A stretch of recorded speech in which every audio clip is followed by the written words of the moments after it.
Hello, it's Wednesday and you're watching ITV News Meridian. Tonight's headlines in the southeast. Heatwave emergency. The battles to supply 40,000 people with bottled water as the taps run dry for a second day on the Isle of Sheppey in Kent. Millions of people with asthma at risk in the hot weather. One woman from Sussex says she's concerned about the impact on her health. I find it hard to breathe when it's really hot. There's no air. Sometimes I get headaches because I just can't breathe properly.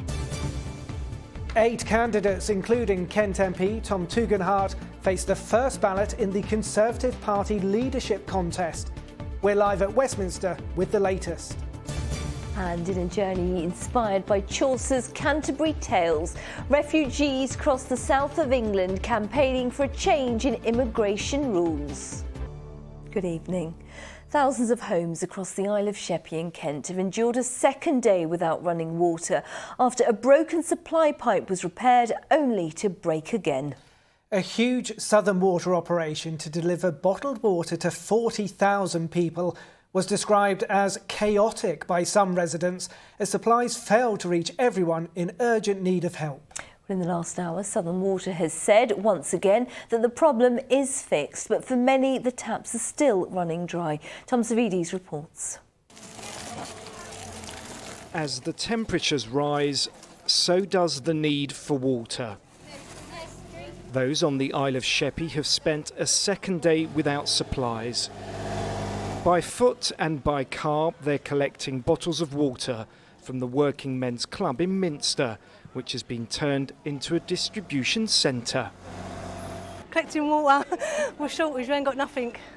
And you buy it, and it's just costing too much money to buy it, so we're having to get it free. Hopefully, the water comes back on later. How difficult is it for you? Because obviously you are pregnant. Yeah, it's quite hard, especially that it hit us yesterday when it was very warm in the afternoon and we didn't really know, so after school time. I have 2 little ones as well, so it's quite hard. Southern Water taps that are on the ground have been absolutely fantastic, but their strategic input, the input from those people that are decision makers, has not been up to scratch. The taps may have run dry, but community spirit is flowing. This taxi firm is collecting and delivering water for free to its most vulnerable customers. Getting the water to our customers is vital for them. We've got a lot of customers that just can't get out of the house. They're disabled, they're housebound. They're not on Southern Water's list for vulnerable people. A water main burst yesterday, cutting off supplies to homes and businesses, affecting around 40,000 people. That was fixed, only for a second leak to occur today, forcing council offices and schools to close. Given the nature of the mains here, we cannot give a guarantee that the water will be restored today, but our teams know exactly where the leak is and they're working on it right now. Has this happened because of underinvestment in the infrastructure? I really couldn't comment on that. I think that one of the issues we've got is we are in a period of very, very hot weather, this water main does supply the Isle of Sheppey as a large water main. This is one of 3 distribution sites on the Isle of Sheppey. Southern Water is expecting to hand out more than 350,000 litres of water today. Just to get an idea of how much it is, each one of these bottles contains 2 litres. Louise Myers looks after her husband at home. It's been a tough 2 days without running water. This isn't the first time this has happened on the island. It happened several years ago. And obviously nobody's learnt from that. So maybe going forward there should be an emergency plan in place to ensure that everybody on the island gets their water. Southern Water says it has now repaired the second leak. The question is, how long will it be before supplies are fully restored on the Isle of Sheppey? You have to feel for people there. Live now to Tom Savides outside that water distribution centre in Minster. Tom, another difficult day there then? Yes, I'm afraid so, but there is a glimmer of hope this evening. The water system and the network is now being refilled, and within the last few minutes, Southern Water has given us this update. Providing that everything goes to plan, then we would be expecting that our customers therefore should getting water supplied back late this evening, but that would be after the main evening demand. It would be late this evening that we would expect that. We really appreciate the patience of all of our customers. We do realise how disruptive it's been, and we also really appreciate the support that we've had from the partner agencies, including the emergency services on the island. So after 2 days without running water, the people on the Isle of Sheppey are hoping that their supplies will finally be restored, but you never know. Tom, let's hope for good news. Thank you. As the extreme heat is set to continue into next week, there's an urgent warning for people who suffer from asthma to take precautions. 3.5 million people are at risk of life-threatening attacks as the hot weather can lead to coughing and shortness of breath. Well, the Met Office has extended its amber warning for extreme heat to next Tuesday. And for people like Jackie Perkins in Eastbourne, who's previously been in hospital because of the heat, the alert is very concerning. With our story, here's James Dunham. Jackie and her dog Jacob are trying to beat the heat. Even he feels it now. Getting the walk in early before the temperature really steps up. The warm weather brings all sorts of worry because of her asthma. I find it hard to breathe when it's really hot, there's no air, and sometimes I get headaches. I get like a tightness in my chest, sort of in my throat. I just can't catch a breath, and I find it difficult to talk sometimes. Jackie's always got her inhaler to hand, but one summer even that wasn't enough. I had to ring 111 and speak to them, and because I was having trouble speaking, they sent a paramedic out and I ended up having to go to the hospital, you know, where I was in there and on a nebuliser and everything. So, I mean, that's not a very nice experience. In towns and cities such as Canterbury, where traffic does build up, the heat can cause the air to be static, which traps pollution, making breathing for some more difficult. But even in outdoor open areas like here at Ditchling Beacon, asthma symptoms can increase. That's because the hot air causes pollen levels to rise, so with the sunshine out, people with asthma are being encouraged to follow directions from health experts. If you think you're going to get worse symptoms, the best thing to do is to try and protect yourself and make sure you carry your blue inhaler. Pollen counts are quite interesting because they tend to rise during the day out of the way and come down again in the morning and evening. So if you've got to go out, maybe go out at the peak of the day and avoid early mornings and late evenings, and try and avoid areas of high pollution. With extreme heat making asthma symptoms worse for a third of those with the condition, the next week could be particularly difficult as temperatures slide up the scale. At the moment, our temperatures are actually having a comparative lull, would you believe? They're not as hot as they were at the beginning of this week. And from here on in, they'll just climb day on day, peaking on Tuesday next week. It looks like at the moment we'll be well into the 30s by then. So it really is quite an extended period of very warm weather. For Jackie and millions of people with asthma, avoiding the heat is not just crucial to keep cool, but to stay healthy. James Dunham, ITV News. And the largest reservoir in the southeast is asking visitors not to swim in its waters during the heat wave. Pure Water says its ranges are stopping people from swimming in the reservoir for safety reasons. It's only allowed through the open water swimming club or at the aqua park when lifeguards are watching. So we have a no swimming policy basically for safety. We can't police 12.5 miles of water's edge, so we say no swimming at any time. We do have organised swimming throughout the week that we can do, but it's got to be lifeguarded and it's got to be safe. So we say no swimming. There's plenty of signs around for that reason. On to other news now, and Conservative MPs have been voting for their new leader and who will be the new Prime Minister. The result of the first round of voting was announced in the last hour, so let's go live to Phil Hornby in the House of Commons. So Phil, what's happened there? Well, Andrew, let's talk about the Tunbridge Morling MP, Tom Tugendhat. About the best you can say is he's through to the next round, but he didn't do as well as many observers had been expecting. He came fifth with 37 votes. Rishi Sunak was top with 88, and the bookies' favourite Penny Mordaunt from Hampshire, she got 67. But Mr Tugendhat is at least through to tomorrow's round. He lives to fight another day, and his supporters insist this result isn't disappointing. The candidates who are, if you like, outside the current establishment have done well all round, and so I think that's what tells us is that people are searching for a clean start, and so that's obviously what Tom is offering, so we are absolutely in there fighting. And Phil, Tom Tugendhat has been talking today about defence. That's right, he launched his campaign yesterday, then he called what was termed an impromptu news conference this morning, and it was to talk about the importance of defence. The former soldier says spending on it must rise. When we're talking about defence spending, we've got to be absolutely clear that we will never put the safety of our country in doubt because of bean counters or spreadsheets. Security always comes before spreadsheets. The word bean counter, a not too subtle dig at Rishi Sunak, the former Chancellor. But it's Mr Sunak who topped the poll today. But Mr Tugendhat will still be on the ballot paper when MPs vote again tomorrow. Phil, we look forward to speaking to you tomorrow then. Thank you. And there'll be more on the leadership race when the ITV Evening News continues with the national and international news here at 6:30. With more now, Charlene White. Coming up, who's still in and who's out in the Tory leadership contest? The first round of voting took place earlier and we'll have the results. Those who don't get enough MPs backing them will be eliminated. The footage that proves the slow police response to the school massacre in Texas. And a sea monster has arrived at Weston-super-Mare and it's aiming to become a record breaker.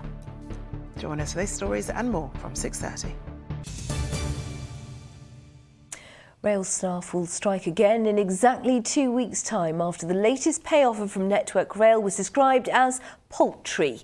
Workers at South Eastern, as well as employees at the rail operator, will strike for 24 hours on July the 27th as part of a row over pay and conditions. Network Rail says the latest offer represented a 5% pay rise.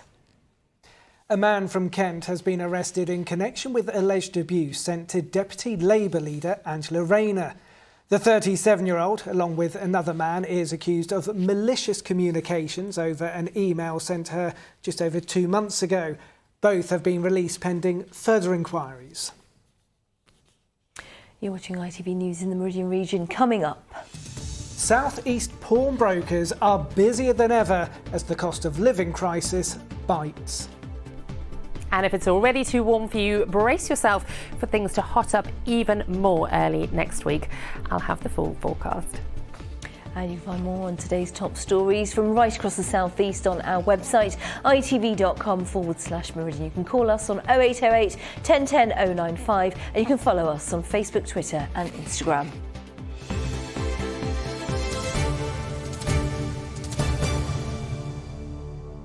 Now, a new app and online service has been launched which could give peace of mind in an emergency to people in our region who use British Sign Language. Yes, 999 BSL is a totally free service, and at the touch of a button, deaf BSL users will be connected via a video link to an interpreter.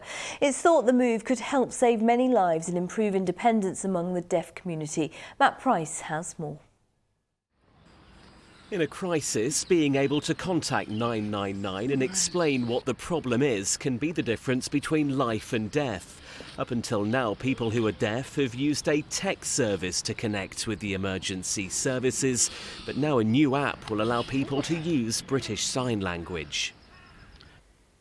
It's a much-needed advance in technology for people like Jason Hickson. Here he is telling his interpreter Richard about a fall during lockdown which resulted in a collapsed lung. Jason eventually got the help he needed, but he knows this new tech will speed things up. Normally you'd have to kind of say, I'm deaf, can you help? And, you know, people might just walk away, but at least with this new 999 app you've got it there. You can just at the press of a button you can explain your message, where you are, your name, what the accident has been. All the questions and answers can be done quickly just via that method. What is your emergency? Through the app, people can talk to a British Sign Language interpreter directly, who can then relay the conversation to the emergency services. Staff like Sharon knows it'll help the public and improve her job too. For anybody to feel integrated, to feel like they can contact the police for whatever reason, has got to be a good thing. It doesn't matter how many times you repeat yourself, they can't hear you and they'll hang up, you know, because they can't hear you. And it's just so difficult then to get any information, particularly if we don't have anything on the system. And for those at the charity East Sussex Hearing, based in Eastbourne, this is long overdue. Deaf people, BSL users, have lots of challenges, and one extra challenge is always the insecurity of feeling what will happen in an emergency. And that restricted how they lived their life and potentially not living their life to the full. They would always be seeking and relying on other people for help, and they had to factor that into their everyday tasks. What it means, of course, is that it empowers deaf people to be independent, to access emergency service directly for themselves, whether because something happening to them or something they've seen in public. There are around 150,000 BSL users in the UK. This new app ensures equality and no delay in care when it's needed most. Matt Price, ITV News. Great idea. Now, people on low incomes are pawning household goods to pay for food and rent as the cost of living rises, according to new research. Typically, the loans secured by pawning possessions are less than £100. But those working in the pawnbroking industry say their business is becoming increasingly important to help families make ends meet. Amrit Birdie has more. Pawnbroking has existed for hundreds of years, providing quick loans to those in need of fast cash. And in 2022, it appears it's playing a more important role to some of us than ever before. New research by think tank the Social Market Foundation found customers are relying on the money raised by pawning their things to afford to pay for the increasing cost of food and household bills. The people we spoke to, lots of them are saying that they are using pawnbroking, they're pawning their household goods to get money to get them through to the end of the month. It's become an essential part of household financial experience every month for some people, sadly. 10 million more people in this country have savings of less than £100, so that when you get a difficult month, a difficult time, they've got nothing in reserve. The findings are echoed by pawn shop chief executives like Peter Kenyon, who owns 150 pawnbrokers across the country. He says he's seen more customers coming into his shops to try to fill the gaps in their finances. There's 330,000 people using pawnbrokers in the UK at the moment for their short-term cash needs, and that's what pawnbroking is. It's a solution. You know, people have got higher bills now, but they've had gaps in their cash flow for years. So people who've got assets can use a pawnbroker to solve that borrowing problem that they have at that moment in time. However, those helping people cope with debt in Canterbury say choosing to pawn your belongings for cash isn't a decision to be taken lightly. A lot of people are really struggling to, pay rent, put food on the table, pay their bills, and we hear from people who feel like they've run out of options. But there are organisations that exist to help, and Porchlight being one of them. And we would say to people that don't let your problems mount up. There are organisations that exist to help. The Financial Conduct Authority has tightened regulations around the pawnbroking industry in recent years. They say while it's important people can access the credit they need, the reforms we've made in this market over the years are designed to help borrowers, and particularly those on low incomes, avoid getting into a spiral of debt. We have also recently reminded lenders of how they should provide customers with help and support if they are struggling with their payments. Generally, pawnbroking customers have lower than average incomes and are sometimes living in difficult and precarious financial circumstances. Until it's over, the cost of living crisis will continue to shape the financial landscape of this country and for all who live here. Amrit Birdie, ITV News. Inspired by the Canterbury Tales, refugees who were once held at Brook House Detention Centre in Gatwick have just completed a journey across the south.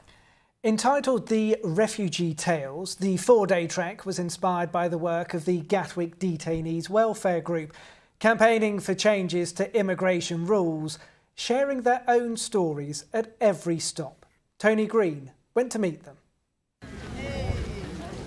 For some, it's a journey that began in Eritrea, Sudan, West Africa or Yemen, and at some point they all ended up detained indefinitely in this country, many at places like Brook House at Gatwick. For 4 days this month, refugees and their supporters came together, walking to Winchester, sharing stories and calling for an end to the immigration rules that allow indefinite detention. Refugee Tales is a walk in solidarity with refugees, people seeking asylum and people who've experienced immigration detention. And the reason we walk is to call attention to the fact that the UK is the only country in Europe that detains people indefinitely under immigration rules. During the walk, every evening, wherever they stop, they share their stories. We share the stories of people who've experienced indefinite detention as a way of calling for that policy to end. One of the things that people experience after detention, in the limbo period when they might be seeking asylum, sometimes for months, sometimes for years, they are frequently socially isolated. One thing that a project like this offers is a kind of community which is seriously lacking in their day-to-day existence. As a teenager, Pius Kirku was trafficked into the UK. When he sought help, he was detained for 3 years.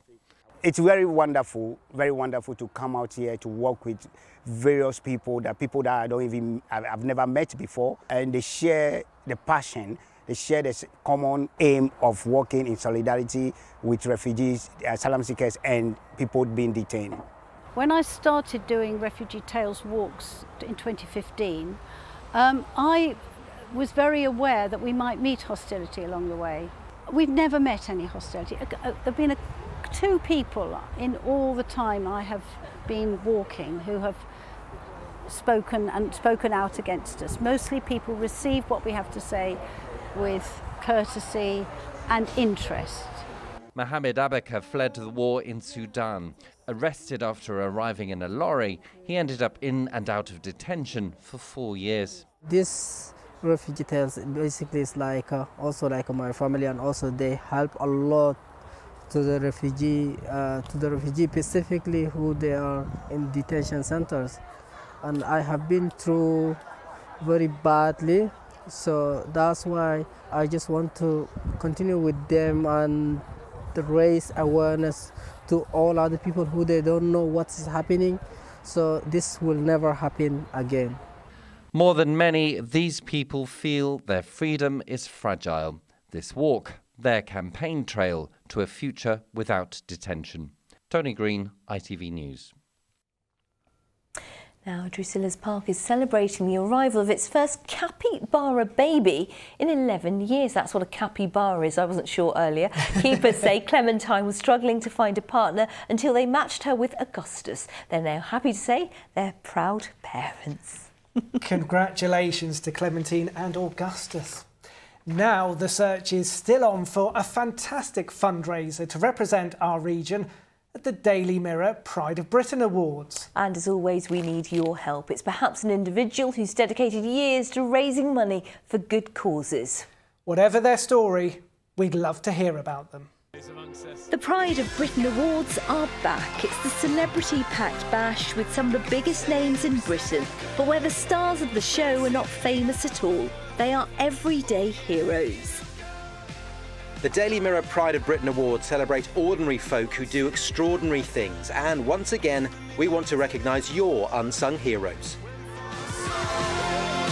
Real stories, real superheroes. Real people, celebrated. This is where you come in, because we're looking to celebrate ITV regional fundraisers and name one of them the National Fundraiser of the Year for 2022. We have so many people, crazy people in this country, who fundraise all year round, and it's such a vital part of who we are in Britain. And it's always selfless, you know, it's not about them, it's about what they bring to other charities or to organisations.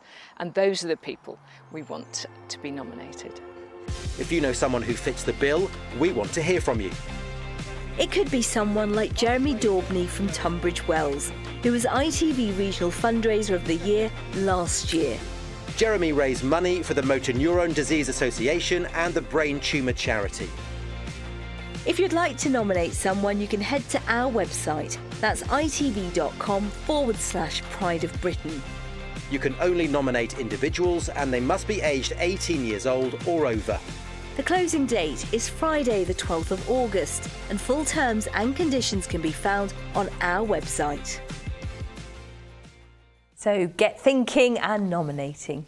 Now let's go back to our top story in the South East this evening. And of course, thousands of homes across the Isle of Sheppey and Kent have endured a second day without running water after a broken supply pipe was repaired yesterday, only to break again. As we've seen, a Southern Water operation to deliver bottled water to 40,000 people has been taking place for a second day. The water company has told this programme that the problem has now been fixed. We'll have more for you in our late news. And that is with me. It has been so hot. You have to feel for all those families. Let's hope it's all fixed, as Southern Water say. Let's get the weather details now. Here's Helen Plint.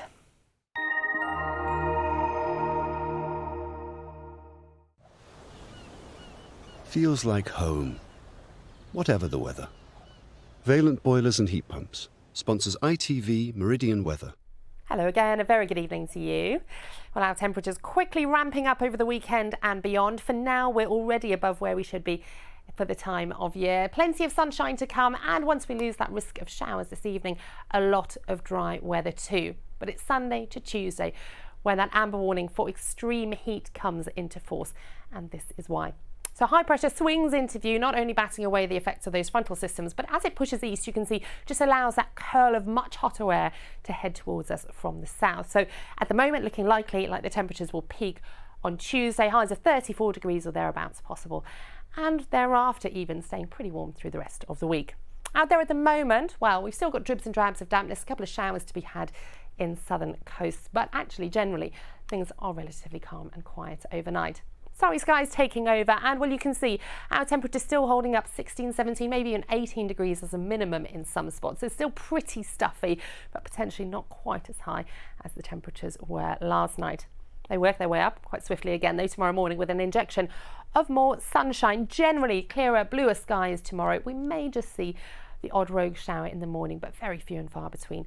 It does stay mostly dry and fine, and temperatures similar to today, but of course potentially feeling that bit warmer with more sunshine, so highs of around 26 degrees.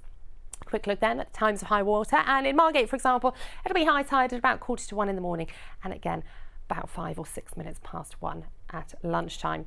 And moving forward, as you can see then, those temperatures marching their way up quite steadily over the coming days. Lots of dry, fine weather and highs into the 30s next week. Valent sponsors ITV Meridian Weather.